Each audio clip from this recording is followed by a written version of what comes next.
Oke guys, jadi di video kali ini gue mau mereview salah satu alat seduh lagi yang menurut gue unik banget. Dan ini baru pertama kali gue lihat dan gue review juga gitu ya.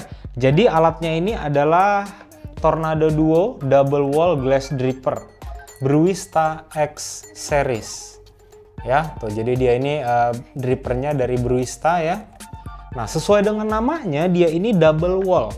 Ya, jadi kalau teman-teman sudah lihat atau pernah punya ya, selama ini ada gelas yang double wall, dia kan itu tujuannya itu supaya menahan panasnya atau dingin itu lebih lama lah waktunya. Nah, sekarang bisa dikatakan teknologi seperti itu ya, ini diambil oleh Bruista ya untuk ke dripper tuh. Jadi dia bentuknya ini alur dalamnya itu tornado ya.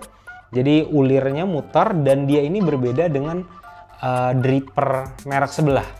Gitu ya. Nah, kalau dripper merek sebelah itu kan dia ulirnya agak ke bawah ya, rusuknya itu searah dengan jarum jam. Nah, kalau ini berlawanan dengan arah jarum jam nih. Ya, dan udah gue coba beberapa kali dari kemarin gitu ya. Hasilnya tuh unik. Gitu ya. Nah, hari ini gue mau nyeduh kopinya itu dari Say Something ya. Kopinya ini Ethiopia Gardenia Red Cherries. Ya, kopinya seperti ini. Oh ya. Nah, jadi dia ini dari Ethiopia. Terus varietasnya itu heirloom ya, unik. Terus proses pasca panennya ini wash. Gitu ya. Tasting notes-nya di sini ada cherry, yellow plum sama gardenia. Nah, mungkin ini gardenia itu lebih aroma-aroma bunga gitu lah ya. Nah, terus hari ini gue pakai Timor Chestnut X Light. Grind size-nya di sini gue bikin lebih kasar, ada di nomor 13,5. Kenapa? Karena dripper ini nih bikin flow-nya jadi lebih pelan gitu ya. Oke, terus untuk rasionya 1:15 standar aja. Terus nanti gue bagi ke 3 kali penuangan. Di sini gue airnya pakai amidi, suhunya sekitar 94-an ya. Ya, langsung aja kita mulai. Nah, nanti di akhir gue akan jelaskan masalah si paper filternya, karena ini gue pakai yang dari Bruista juga ya. Oke. Nah, untuk blooming di sini gue mau sebanyak 50 gram. Nah, dan ini gue tuangnya ya mengikuti alur dari dripper ini gitu. Jadi gue tuang itu berlawanan dengan arah jarum jam. Yang mana gue biasanya kalau teman-teman perhatikan gue selalu tuangnya itu searah jarum jam gitu ya. Oke, setelah itu 40 detik gue lanjut tuang sampai 170. Oke, stop. Oke, setelah sudah agak kering bagian atas lanjut tuang sampai 225. Oke, sip, kita tunggu. Nah, ini dari kemarin ya, udah gue coba untuk kopi ini ya, dia itu brewing time yang ideal itu nggak sampai 3 menit lah. Jadi dari 2 menit 10 detik atau 20 detik sampai 3 menit itu menurut gue rasanya masih lebih kompleks lah ya dengan alat seduh ini. Gitu, karena balik lagi alat seduh ini dia lumayan bisa naikin flavor jadi lebih kuat gitu loh. Ya. Oke, ini sekarang bagian atas sudah kering, kita stop timer. Nah, di sini gue dapat 2 menit 29 detik. Ya. Nah, ini teman-teman juga dapat stand bawahnya ya. Jadi taruh seperti ini. Jadi biar lebih aman ya, nggak takut pecah gitu ya. Oke, di sini gue dapat 2 menit 29. Ya, 2 menit 29. Oke. Nah, pertama seperti biasa kita hirup dulu ya, aromanya seperti apa nih. Oke, pertama kali di sini gue kerasa itu plum. Ya, tapi ini plumnya itu benar-benar plum yang fresh ya. Terus di sini ada wangi bunganya gitu, kayak kalau gue berasanya nih bunganya lebih ke arah, aduh gue lupa lagi tuh. Bunga yang pernah gue bilang ya, jadi yang ada di bagian batangnya itu kalau ditarik kayak ada benang, terus kalau dimakan itu manis ya, wanginya seperti itu. Sama tuh kayak ada nyium wangi apa ya, wangi fermented lah, tapi gue belum bisa dapat nih apa wanginya ya. Nah, sekarang kita cobain. Oke. Nah, ini karakternya yang berbeda banget pertama kali masuk mulut itu dari mouthfeel-nya.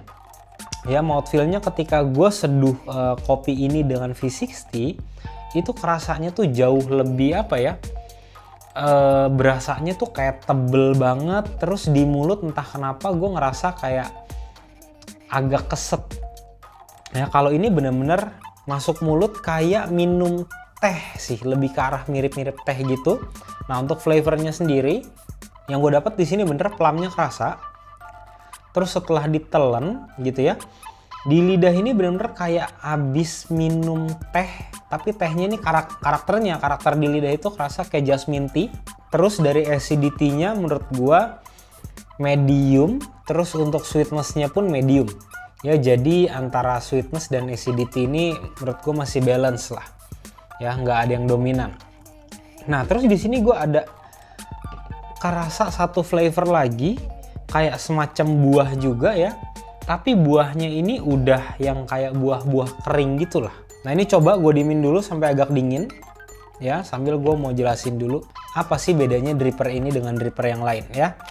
Oke, yang pertama, dari rusuknya aja ribs yang ada di dalam itu sudah berbeda banget ya.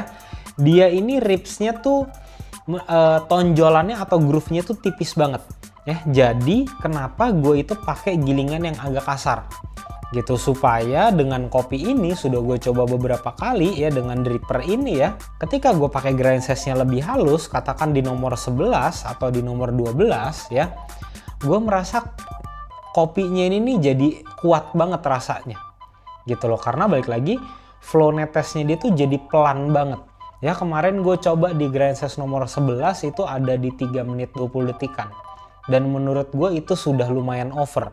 Nah terus kenapa bisa over?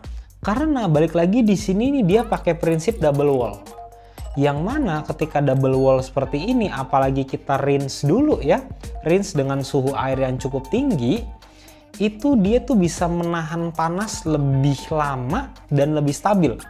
Nah ini memang dari hasil seduhannya ketika gue pakai suhu yang sama dengan pakai V60 biasa gitu ya, dia ini hasil seduhannya tuh suhunya jauh lebih tinggi gitu ya. Jadi menurut gue ketika teman-teman mungkin ada yang tertarik pakai dripper ini ya, terus mau pakai suhu yang lebih rendah gitu supaya nggak under extract, menurut gue ini menarik banget. Karena kemarin sudah gue coba dengan yang sama ya, gue itu nyeduh di suhu sekitar 89 atau 88, itu rasanya hampir mirip dengan gue nyeduh pakai V60 di suhu 95. Karakternya tuh tipis-tipis banget, mirip-mirip lah ya. Ketika gue naikin suhunya itu jadi berbeda jauh ya. Atau simpelnya kalau di sini teman-teman tahu atau sering pakai Kalita Wave ya, dia itu karakter bodinya dan mouthfeel itu benar-benar mirip kayak Kalita Wave, tapi bedanya ini nih dia acidity-nya itu masih lumayan bright ya, dan sweetness-nya pun menurut gua ketika gua pakai alat ini nih sweetness-nya tuh jadi lebih kompleks. Nah terus yang berikutnya tadi udah sempat gue singgung mengenai paper filternya. Nah ini sudah gue coba juga ya, gue bandingkan dengan paper filter yang biasa gue pakai. Dia ini kalau dipegang dari permukaannya terasanya nih kayak pori-porinya tuh kayak lebih sedikit dan lebih kecil, tapi kenyataannya tuh enggak ya. Setelah gue coba gue buat pouring gitu ya, ini ternyata jauh lebih deres flow-nya dengan paper filter yang permukaannya tuh kasar. Ini juga sudah gue coba paper filternya ya, udah gue coba dengan yang biasa gue pakai, itu bener-bener berbeda jauh banget ya. Beda hasil seduhannya dengan variabel yang sama gitu ya, itu bisa sampai 40 detik ya, dengan semua variabel sama loh. Yang mampet itu adalah paper filter yang biasa gue pakai gitu. Nah tapi ketika gue pakai paper filter ini ya, paper filter ini gue pakai untuk V60 gitu ya, dia itu jadi ngocor banget, deres banget flow-nya ya. Jadi menurut gua kalau memang teman-teman pengen beli nih ya si Brewista yang Tornado Duo ini, saran dari gue mending teman-teman sekalian beli deh paper filternya, karena gue udah coba bandingin dengan 3 merek paper filter lain, itu gue ngerasa yang paling ideal dan yang paling cocok itu pakai si paper filter yang ini gitu. Nah nanti kalau misalnya teman-teman pengen lihat-lihat masih penasaran, gue akan taruh linknya di deskripsi. Nah terus berikutnya, ini tips yang menurut gue harus teman-teman perhatikan ketika teman-teman pakai atau mau beli dripper ini ya. Teman-teman itu pasang paper filternya jangan seperti biasa ya. Ini gue kasih contoh dulu, ini ampasnya gue buang dulu ya biar teman-teman bisa lihat.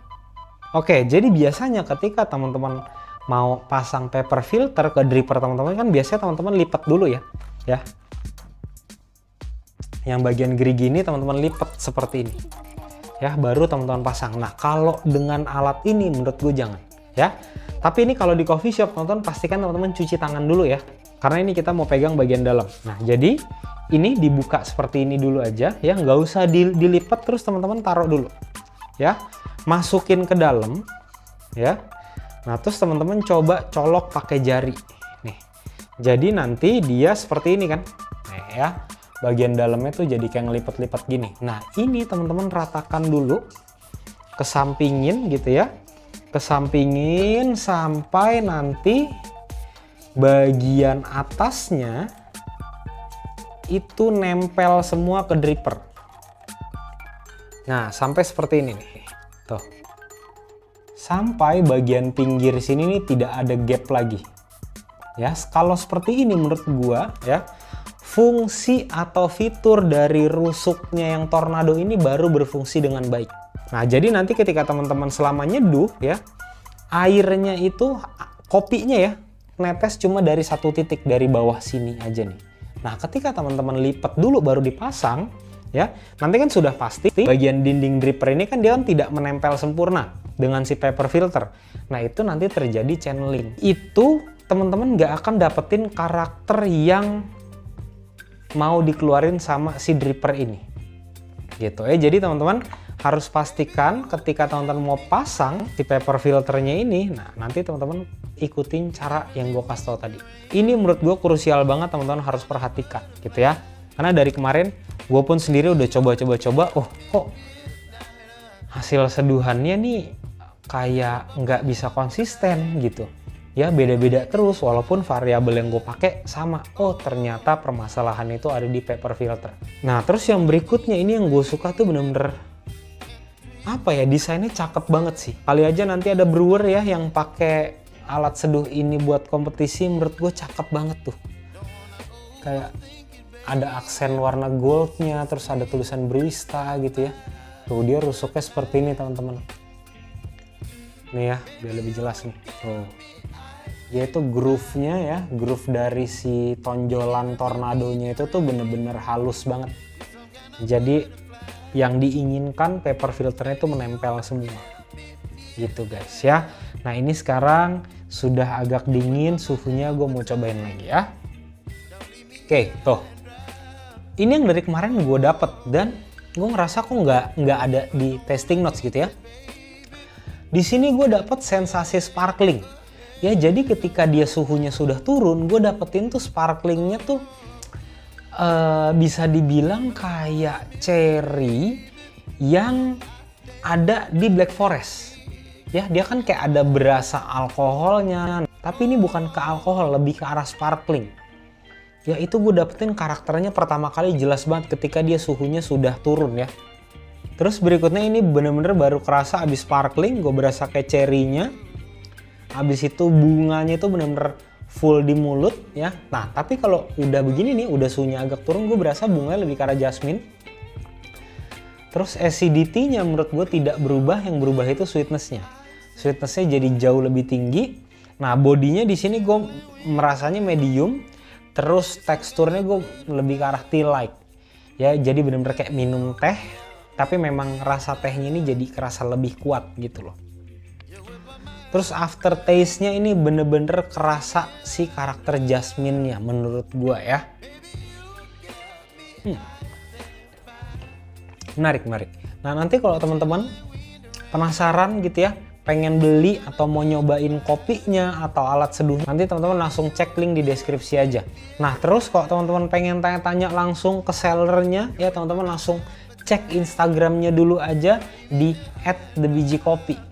Kalau teman-teman udah beli alat ini terus masih bingung ya sebenarnya tuh gimana cara maksimalinnya, teman-teman langsung follow Instagram gue dulu aja di @remaringka, terus teman-teman DM aja. Sebisa mungkin dan secepat mungkin akan gue balas. Oke teman-teman, sampai ketemu di video selanjutnya. Thank you.